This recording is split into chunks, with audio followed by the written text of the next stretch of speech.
Welcome, welcome, welcome to more Fanime. I'm your fan of more anime, Mr. Morfetto, and today we will be reviewing the post-war arc of the One Piece. So, Marineford happened, and that shit blew my mind. Probably one of the greatest wars in manga anime history. It was so fantastic. What a shebang to basically cap off all of One Piece that I know of so far. All these chapters. Almost 600 chapters. Now I am currently, the beginning of this chapter is chapter 581, The Creeping Future. Shit's gone down.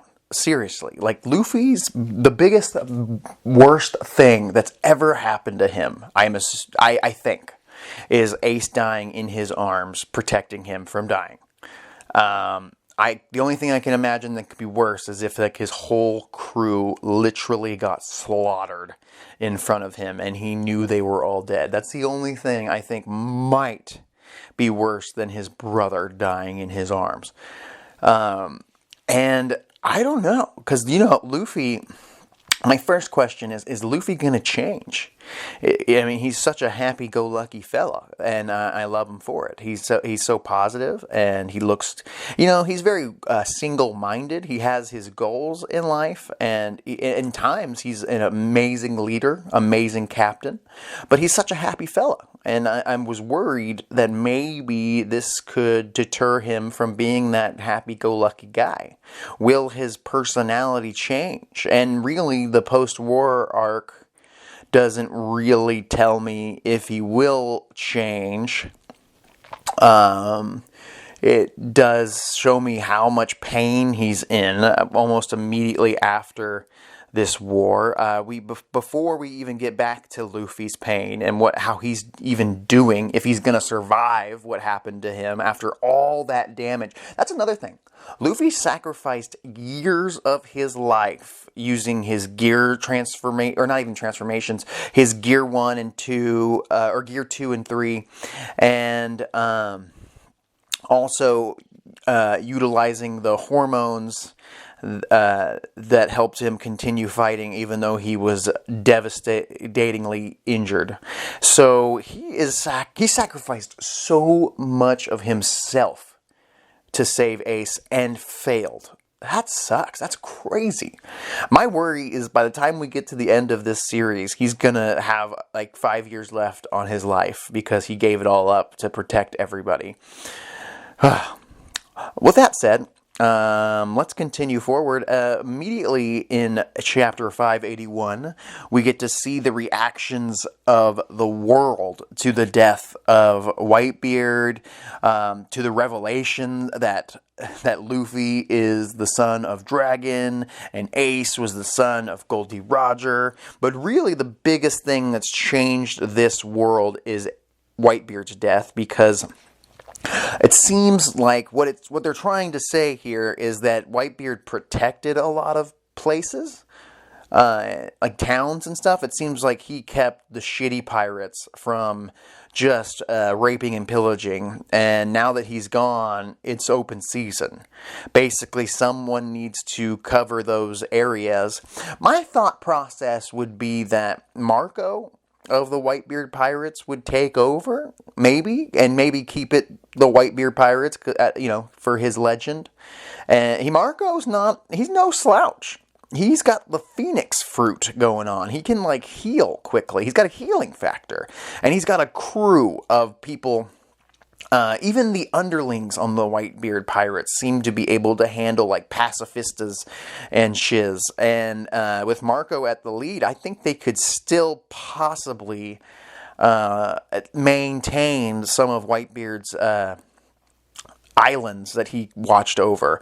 From what I can put together, there are 4 people like Whitebeard. At least there was before Whitebeard died. Whitebeard, Shanks, and then the guy that I think his name was Kato. I could be wrong. They mentioned that Shanks was fighting one of the emperors before he showed up to stop the war. And then there's a fourth one I think they mentioned. I think it's a lady. I'm not sure. But it seems like these four emperors, they run the world in a way. Like at least in the New World, I think. Either way, it does show the other people that are part of this world, like Capone and that long-armed dude that has all the music abilities, Apu, that lady, what's her name? I can't remember her name. She can turn into a child, and she can turn other people into children and old people. And then that guy, Captain Hawkins, it shows what they're all doing. They're all basic, most of them, except for Law, are like, we're going to go straight to the New World. Haha, let's go. But I think Law was like, I'll hold off. I'll wait. I know the Straw Hats are going to chill out and wait too and train, so maybe I'll wait. But the big one would be Captain Kidd. Kidd says that there's a turbulent new era has begun. A turbulent new era has begun. Yeah, it says right here. Oh, shit. He says it right here. Shanks, Kato, Big Mom. Now the balance of power has been tipped. Who knows what will happen? Well, my guess is maybe Blackbeard will take over Whitebeard's spot since he's got his Devil Fruit ability and whatnot, but I don't know. I mean, Shanks might not let that shit happen. Whitebeard did confirm the existence of the One Piece, and I assumed it was real this whole time, but, could have been just a state of mind, this One Piece thing. You see all these people celebrating. Some people are mad. There's this dude, I think he calls himself Brownbeard, that starts taking over one of Whitebeard's spots, but I think they're just using that guy to show us what's happening to the world. We get to see sort of Law coming out of surgery for Luffy. I'm assuming he was just devastated after that fight, physically, mentally, emotionally. It's a tough toll. I mean, you see Luffy just barely holding on I think the only thing keeping him going is his will to live. It's pretty wild. We get a few shots of Goku, what's his name? Son Goku, the leader of the Marines. I think he quit. I'm not sure. We also get to see a unique thing. They kicked out Gecko Moria of the Warlords, surprisingly, because they were saying how they didn't want to lose any more Warlords back at Thriller Bark. But now they told Doflamingo to kill Gecko Moria, which is insane. And he says, did Sengoku send you? And Doflamingo says, nope. Someone even higher up. Who is higher up? I guess the Celestial Dragon people, or the kings, or whatever you want to call them. I don't know. But I think later we find out Gecko Moria survives this somehow, some way. I didn't think he died because they're pretty good. Oda's pretty good at literally showing their dead body when he kills people. He doesn't kill people often. I've mentioned that before. And the fact that they'd kill somebody like Gecko Moria like that in one page doesn't sit well with me. I don't mind. I honestly don't mind. I would not mind if the Gecko Moria was gone. Doflamingo killed him. That's awesome. I like that idea. I like where that's going, because it's like, okay, well, the fucking government's ruthless, and they will take out their own people, the ones that are loyal to them, even just because he lost one fight to the Straw Hats is my only guess. He's just, you're not strong enough. Either way, Luffy finally wakes up. He doesn't know what's going on, yelling, Ace, where are you? And, thank God he's got Hancock there to feed him and keep him, at least worry about his health, because I don't think he, at this point, was worried about his health at all. She even allowed Law and his crew to come to the outskirts of her island. That's pretty chill. The fact that she's willing to do anything for him is pretty nuts. She seemed pretty single-minded at first and obsessed with herself, but now she seems to have moved that obsession to fulfilling Luffy's needs, which is good because he does seem to need somebody like that, even though he doesn't seem to like her like she likes him. My only thought is he's mourning the death of his brother and his biggest failure ever. And I feel that maybe he's just focused on not his goals as well than worrying about a wife, which is pretty cool. You know, if you think about like Naruto, for example, he seemed pretty obsessed with Sakura and other female characters, mostly Sakura, for a while in the story. And it's kind of cool that Luffy is really kind of more like Goku in a way where he doesn't really care about females. They're friends to him, I guess, but that's about it.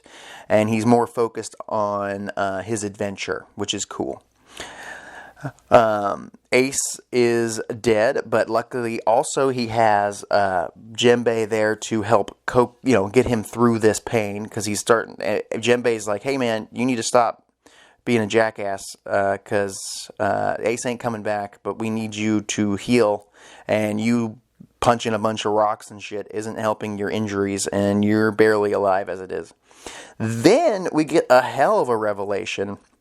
We find out that Luffy was sort of raised, not necessarily by Garp. He was trained in fighting and whatnot by Garp occasionally, but he wasn't necessarily raised by Garp, because Garp was busy being a vice admiral. That takes a lot of time, especially with all them pirates in this new age. He was actually left with a bandit named Dadan. Is that how you say it? Curly Dadan, and a crew of other people, basically an orphanage.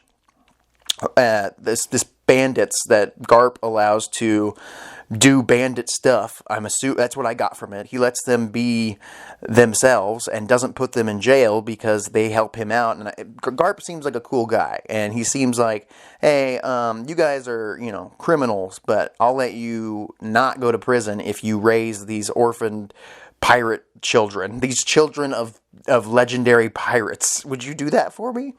Because also there, a 10-year-old who's been there a while named Porcus D. Ace, that's right, the son of Goldie Roger, who was given to Garp, who also didn't have time to raise him by himself. And so basically they get put together, Ace and Luffy. Luffy has already learned the lesson from Shanks, that you need to let shit roll off your shoulder, because Ace is kind of a dick to Luffy at first, but Luffy just wants to be his friend, and Ace doesn't want anything to do with Luffy, but Luffy keeps on pushing. And eventually he does push through, and he meets Ace's friend Sabo, who's also 10 years old. Luffy is 3 years younger than both Sabo and Ace, who are about the same age, almost exactly, because they even say, like, who's the oldest brother? Are we just both older brothers to Luffy? Because at some point they do decide to bond, because Luffy doesn't snitch on them when they steal some treasure from actual pirates, and he doesn't snitch on them, gets his ass beat, so they end up saving Luffy from these pirates, the Blue Jam pirates, and that was cool, because Luffy is no snitch, and he also wants Ace to be his friend, so he's like, I can't tell them where the treasure is, or that they stole the treasure, or where Ace and Sabo are. He doesn't even know Sabo, but doesn't even snitch on him, because Luffy's a swell fella. So they save him, and it kind of bonds them together. It kind of gave me those Stand By Me vibes, the movie Stand By Me. These three, hanging out. They save Luffy. They beat these pirates, essentially. We find out that Ace has a hard time running away from enemies. He's all about, just standing up for yourself. He doesn't want to run away. He doesn't want to feel like he's unwanted as well. He wants to be near Ace. He trusts him. They eventually drink bunch of sake, I think it looks like. They drink some alcohol together and they say, now we're brothers. We also get to see Luffy developing his Gum Gum pistol, which did not work out at first, and definitely makes me think, man, Luffy put a lot of work in to get as strong as he was at the beginning of One Piece. And I really appreciate that they put that in here, him training with not only Ace and Sabo, but training with wild, crazy animals on this trash planet, or island. And I thought that was pretty cool because at the beginning of One Piece, you almost go like, how did this 17 or 16-year-old kid get so strong? Oh no, yeah, he was 17 when he left.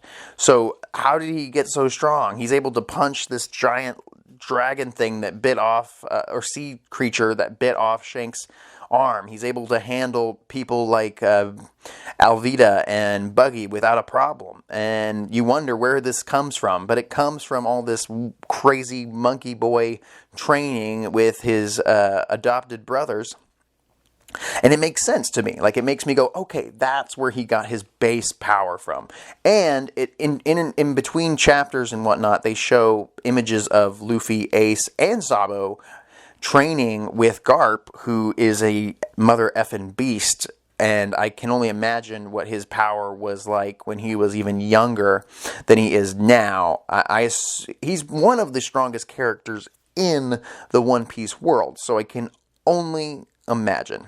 But yeah, starting today, they're brothers, so they're brothers for a period of time. If you could let me know in the comments how long the three of them actually were together training and whatnot, because it's very ambiguous. Maybe a year. Eventually we find out that Sabo isn't an orphan and his parents are just shitheads that treat people like crap. So Sabo gets forced to go home with his aristocrat family who wants him to marry a rich girl to take care of them. They're pieces of shit as well. This Sabo guy. But eventually, what's really shitty for Luffy, Luffy's mentality, they find out that Sabo died when they were kids and on a boat as he was trying to escape from his shitty aristocrat parents. He got shot by like a group of celestial dragons. I believe he was killed by celestial dragons, which is effed up. And the only reason Sabo went back to his family in the first place was so that his aristocrat family wouldn't, get Ace and Luffy in trouble with the government, or at least with this island, because they already kind of built a name for themselves of being little assholes to people and stealing their shit, because they were trying to save money up so they could buy a boat so all three of them could go out to sea and become pirates, which is pretty cool. And then eventually their adopted mother, Dadan, she shows up and actually helps them fight off some of the Blue Jam pirates at one point, which was pretty crazy because at the beginning of this, she wanted nothing to do with these orphan children, and by the end, she became like literally the closest thing to a mom that either of Luffy or Ace had ever had. I know that Ace had a hard time getting over Sabo's death. So I can understand why he was so focused on keeping Luffy safe. But when we met him, he gave Luffy a piece, the paper that makes him connected, so he could find, not so Luffy could save Ace. He didn't give him that paper so his little brother could come save him. Luffy got that paper from Ace so that when Ace sees the paper like burning or shrinking, he knows that Luffy's in trouble, and he knows how to find him and how to save him. Like, I truly believe if Luffy ended up going to Impel Down, Ace would have done the exact same thing that Luffy did for him. I truly believe that Ace would have, if with or without the Whitebeard pirates' help, he would have gone into Impel Down to rescue Luffy from terrible torture and whatnot, or execution. So that's pretty cool. We also see a couple shots of, I think, Zoro in one of these chapters training on his island as well. And we get to see Dragon, sailing around, being a revolutionary, recruiting people. And we see the evolution of Luffy's training and his gum pistol and whatnot. And eventually Ace grows up, turns 17, hits the new world, bounces without Garp's permission. Luffy's just like, I can't wait, just 3 more years and I'm out of here. And then quickly we find him, hitting the road back to where we were, punching that sea creature that bit off Shanks' arm, which I would like to know in the comments, how did this sea creature bite off Shanks' arm when Shanks is basically as strong as Whitebeard? I'm assuming he wasn't as strong as Whitebeard at this point, but maybe close. He must have been pretty damn strong, beyond stronger than Luffy is at the beginning of One Piece, for sure. I would assume he's at least CP9 level of power. I could be completely wrong. Then after the flashback, which was like 3 or 4 chapters, we get back to Luffy on Amazon Lily, and he's just like, I'm so weak. I let my brother die. My crew got screwed at Sabaody. What do? I am worthless. We also get to see Garp. I think Garp might have quit the Marines. I'm not sure. There was like a line that said something about him not working there anymore. He does go back to the island that Luffy grew up on, and Windmill Village, I think, I don't know, where Dadan is, who's just pissed at Garp for allowing Ace to die. And I am a little bit too, because if he did quit, and I didn't just misread this, if he did quit the Marines or Navy, then he might as well have just turned coat on them then at Marineford. And, I mean, the dude's pretty old. I mean, Garp, how long does he really have left? 10 years? 20 max? Max. Literal max. Like, really old at that point. And Garp's a warrior and probably wants to die a warrior's death anyway. He might as well have just turned on the Marines then and there, or when the moment was right, released Ace, and if he couldn't get away with them, stay there and fight and help Ace get away. Why didn't Garp do it? I really didn't think I was going to like Garp as much as I do. But I really do like his character. I like his resolve. I like how he's a hard-working old man who's been working his ass off for years, but he respects even the villains when they're, when he knows they're good people. He respected Goldie Roger. He respected Whitebeard. I believe so. At least that's what the vibe I get from this. And he let, some villains go when he's like, these guys are no danger to citizens of the world. They don't necessarily steal from people or pillage or any of that. They're just trying to have an adventure. They're trying to be free. I'm not going to take them in. I don't know. It seems like he would let some, things slide. He seemed like a really good person. And he should be someone in charge of the Marines, which he's not. He probably doesn't even want that job because it probably sucks. Either way, we get to see Shanks, Barry, Ace, and Whitebeard with a really cool on the second half in the new world of the Grand Line. We see the grave site of Edward Newgate and Portus D. Ace, and it's really cool how they did this. And I hope that Luffy gets to visit there one day. Personally, Luffy's losing his damn mind trying to figure out what to do with his life, and quickly he realizes, I still have my crew to worry about. I can't give up. I can't quit. My dreams can still come true. I can tell that he's still hurting, and he probably doesn't even believe in himself anymore, and that just is heartbreaking for someone so happy to go down. And you love that Ace died smiling like his father before him, which is pretty cool.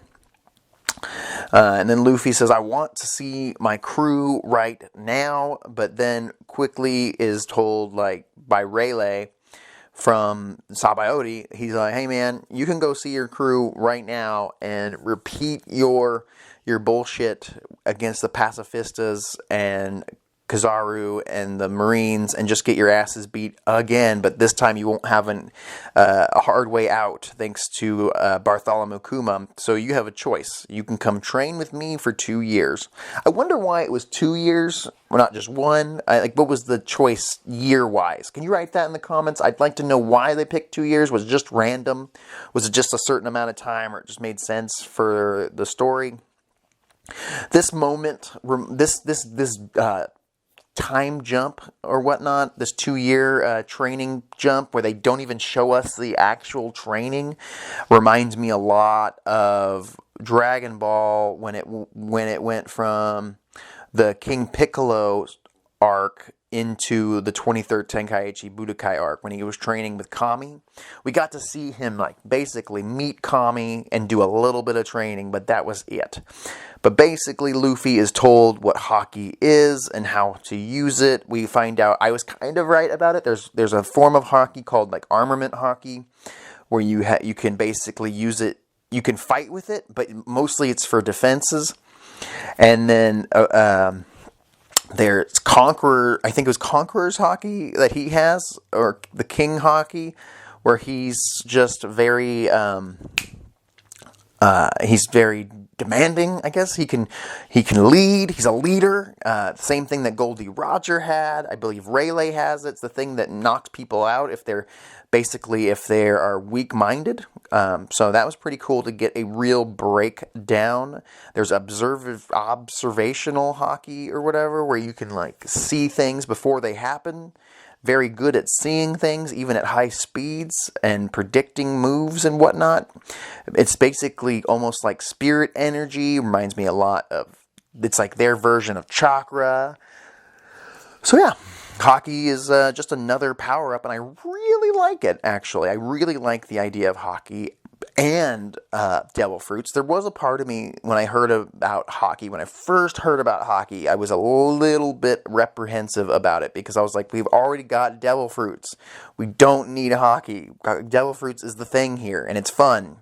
But I like this because now we have devil fruits and Haki, so some opponents are going to be probably solely powered up by devil fruits, and then some are going to be solely powered up by strong Haki, and then others are going to have devil fruits mixed with Haki abilities, and we'll have to see what they have, and it'll be hard for people to predict who strong opponents really are.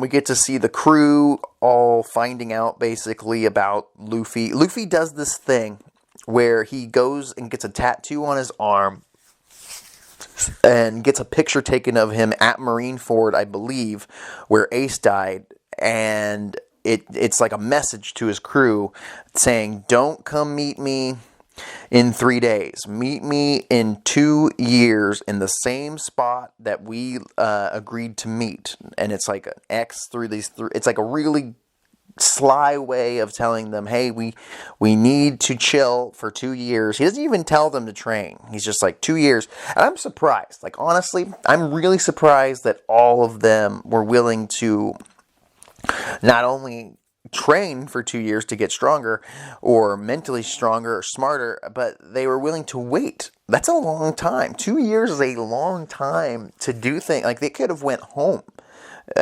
for a year, probably. They could have went back to their island. They could have. They might have went home. One of them could have went home for a year. They could have went and relaxed. They've been through a lot in a short amount of time. So maybe one of them did go home, but one person I know didn't is my boy Zoro, I was 100% right, by the way, predicting this. The castle that him and Perona were sent to is Hawkeye Miha's castle, which is pretty cool if you ask me. I really love the idea that he ended up there. It makes a total sense that this is his castle. It's his aesthetic. I am still wondering what Perona from Thriller Bark has to do with any of this. What is her factor in this? Is she gonna be a love interest for Zoro down the line? That's the only thing I could think of, because she seems to be almost, I don't know, why would she stick around? She was such a bad guy before, but now she's kind of chilled out. And I don't know. But can anybody answer some questions about Perona in the comments without spoiling anything? Just what does she play here? Maybe I'll find out later. But Zoro beats the crap out of some monkeys warriors on Hawkeye Miha's island. And they're all trying to escape because they find out. I'm super surprised that all these people, Frankie, the whole crew, were able to find out about Luffy's brother dying and him being there and whatnot, and put the pieces together just through papers and news reports and whatnot, especially since you can't really trust most of their news because it's all filtered through the Marines bullshit.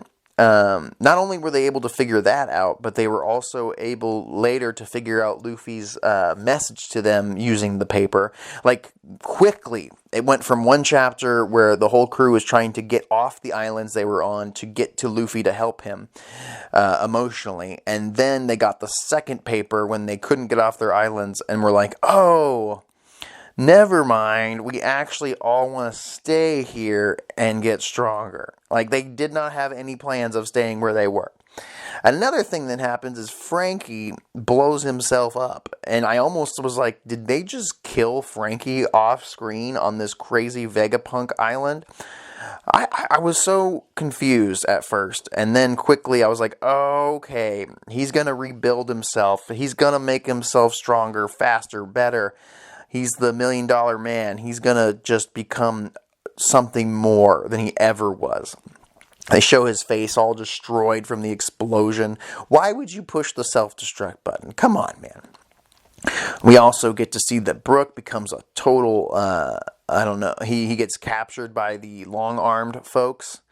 We get to see Robin go with the revolutionaries, and she's going to go meet Dragon. I can only imagine what kind of shiz that Dragon's going to teach her. I mean, what can she learn? Maybe more stuff about the world.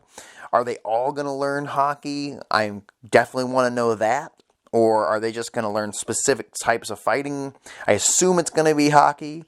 I wonder if they're all going to, like, is Zoro and Sanji specifically going to have different types of Haki? Or are they all going to learn the 3 kinds of Haki and just choose the one they're best at? I do not know, but I am excited to see it. Sanji stays on the island that he's on and gets training by Iva. I think her name's Iva. The guy who can change people's genders and whatnot, and basically tells him, I gave recipes. There's like some crazy cooking on this island. I gave recipes. Yeah, Iva. That's what it says here in the manga. To everybody on the island, and you got to steal them from them. And if you lose, you get dressed up like a girl or something. It's a whole thing. And you wonder the whole time, like, what's going on with the Sunny? And I guess Duval is still protecting the Sunny, which is pretty cool. Then we get to see some shots of Alabasta and Vivi's just reading about all this shitty shit that's going down. We get to see Crocodile. I'm so excited for the future for Crocodile. I really want to know what's going to happen to Crocodile. Him and Mr. One are sticking together for sure. That's what's happening. I would like to see Miss Monday, and I think Gosh, I cannot remember her name for the life of me. The girl who could change the weight of her body. She was really cool. And Mr. 5 together again. It would be kind of cool to see them do some stuff together again. Get the gang back together, except for Bon Clay, because he was killed at the prison at Impel Down. But I do love that Crocodile and Mr. One are together again. I'm almost getting this feeling like Crocodile could be the Vegeta of this show. This dude's kind of becoming an anti-hero. I can't imagine that at this... Maybe Crocodile will go back to his evil ways and whatnot and become a total issue with Luffy. Will Crocodile become a warlord? Not a warlord again, but maybe he could become the replacement for Whitebeard, but I don't think he's that strong to take that spot. He could become an emperor. Or he could join another crew, but I can't imagine he'd be willing to take orders from anyone. I have a question for you guys. Does Crocodile know about Haki? Because if he does, he did not use it on Alabasta. Or is he going to learn it now? Maybe he's going to learn it now. But I'm surprised that he didn't know how to use Haki when he was part of the Warlords. Maybe I'm wrong, but it seems like most of these warlords should know how to use Haki. They do mention that basically vice admirals and up all know how to use Haki. Buggy gets back together with his crew, and it seems like Mr. 3 has joined Buggy's crew. It's really cool. Buggy not only gets his old crew back of his like circus crew, and then he's got a new crew that he's built through Impel Down, which I appreciate. I am super stoked to see what happens to Buggy. He seems to have gotten a message from the government. We get to see some of those government people. What are they called? The 5 elders of Sacred Moria.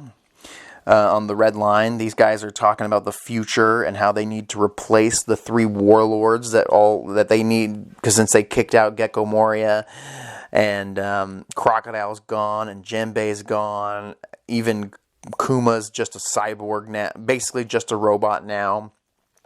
And please let me know down below, did Sengoku bounce? Because it seems like in this one chapter, he's like, I'd like to recommend Okiji as the next admiral of the fleet. So I'm curious, did Sengoku say, I'm out? I'm surprised. He seemed like a strong dude, and I thought we'd have more to do with that guy. We'll see. We get to see Smoker, who wants to go to the New World as well. He wants to work at Navy Branch 5. He says, I like to keep my enemies close. He's so badass. And it does seem like Okiji's taking over as like a leader now. I thought that maybe that Akainu would take over as the leader of the fleet. But maybe he picked Okiji because he's a little kinder. We also get to find out that Kobe seems to have some kind of innate Haki ability, and there's a good chance, my prediction is because they found out he's got some kind of Haki, he will probably be promoted and get pushed to Vice Admiral, because they say anybody Vice Admiral and higher has some kind of Haki ability. What's going to happen here with Kobe? I truly never thought that Kobe would become a character that matters to the story. I thought he was just going to be like Luffy's first good deed in the story by helping him join the Marines. But I didn't think we'd not only see him again, but see him succeed in what he's doing. I feel like next time we see him after the 2 years, maybe he'll become even more powerful than we could ever imagine, and he can actually become a threat to Luffy. I don't know. I'm hoping for the best. We also get to see Kid saying, like, I'm ready not only to take out a bunch of greenhorns with a bounty of 100 million, but I'm ready not only, I want to take on, this Kid guy, Ustas Captain Kid, he wants to take on Luffy, and he's kind of a murderer. It shows like him just murdering motherfuckers. He does not seem all there as well. And then we also get to see everybody understands Luffy's message about the 2 years thing. And let's see, I'm on my last 2 chapters covering this. Law decides he's going to wait before he heads into the New World. Drake seems to have some issues with Kato. If I take your head, will Kato come for mine? It seems he's dealing with somebody in the New World called Kato. One of the emperors. So it seems like there's certain things going on with each member of the supernovas that they call these guys. One of them even gets captured by Blackbeard, which is rather insane. Jewelry Bonnie, who I was trying to remember her name earlier. Jewelry Bonnie gets captured by Blackbeard, and I don't know what he plans to do to her, but other than just turn her into the Marines. He's like, I'm going to turn you in so I can get a new ship, because they were all traveling on that shitty raft ship that he got. And he basically wants her to either join them or he'll turn her in. But before he can even do that, he has to run because Akainu shows up, and even Blackbeard's like, I'm not ready for that guy. That guy killed Ace. He's pretty tough. I also want, there's this giant guy that works for Blackbeard named Sanwan Wolf, and he's just humongous. How does he travel with Blackbeard? Would you ever get a ship for him, or does he just walk on the seafloor because he's so big? I can only imagine what San Juan Wolf is going to end up doing. I think my favorite member of Blackbeard's crew, other than him, is probably Jesus Burgess. He seems pretty cool. I love his the way his character is in the anime. I'm really excited to see the Blackbeard pirates go head-to-head with Luffy. We also get to see my boy Doflamingo, who I still want to know more about. Tell the government basically, hey, I can quit being one of the 7 warlords anytime. Don't you forget that. You watch your mouth. You don't tell me what to do. I'll do what I want. I do find it weird that they keep doing this warlord thing in the government. It seems almost, I guess they use these 7 pirates to keep order in the seas, but I'm like, just get more strong marines. Don't accept this bullshit from these pirates, or get the good pirates to join you guys. That's what you should do. Get people like Luffy to help you out to keep order, or the Whitebeard. Get Whitebeard in there. Be like, you can still be a pirate, but you can keep doing what you're doing because you're good peoples. But I don't understand why they just let these warlords do whatever they want. They need to have some order here. Like, Doflamingo shouldn't be calling the shots for the Marines. I truly believe that this shouldn't be going down. I don't like that idea. I really hope they explain later, like, why. I think they've already explained it, but really tell me why the government not only needs 7 warlords, but that they hire the worst people to be a part of it. Occasionally you'll have a nice one like Bartholomew Kuma, who was basically just there to infiltrate the Marines because he was a revolutionary, but that's about it. It seems like the warlord idea is rather outdated at this point in this world. We also get to see Zoro begging Hawkeye Mihawk to train him, and that is insane. I really want to know what Hawkeye Mihawk's limits are, because he seems so strong. These guys are all going to train for 2 years and just become absolutely epic. I cannot wait to read the next arc, which is really short. It's like 7 chapters, and we get to see everybody grow up. I can't wait to see their new abilities. I mean, these guys started this adventure as greenhorns, and as they keep saying, they're rookie pirates. But now Luffy and his crew have built a legacy. Not a legacy, legend around them. They have something to uphold now. They're not going to be looked down upon anymore. They're not going to be underestimated anymore. They're going to be overestimated. Now they're going to send everything they got at them. So there's only so much the Straw Hats can even do. They're going to have to basically bring their A game every time. I felt like every single arc, the enemies would underestimate the Straw Hat crew, and especially the way they look. Luffy especially, because he looks like a little string bean. Turns out he's one of the strongest members of his crew, him and Zoro and Sanji. And somehow they find a way to win and they took out Impel Down, they took out they trashed Marineford, and Enies Lobby, like the 3 pillars of the Marines in the first half of the Grand Line. That's crazy to me, and they're a group of pirates that haven't been together for a year. I'm personally excited for this next half, and I really hope this next half of One Piece holds up to the first half, because seriously, I love this anime. I love this manga so much. Luffy quickly became my favorite main character from any anime ever. He is such a good main character, MC, and he does it well. And the character development, the world building of One Piece is unchallenged by any other shonen anime or manga that I've ever read.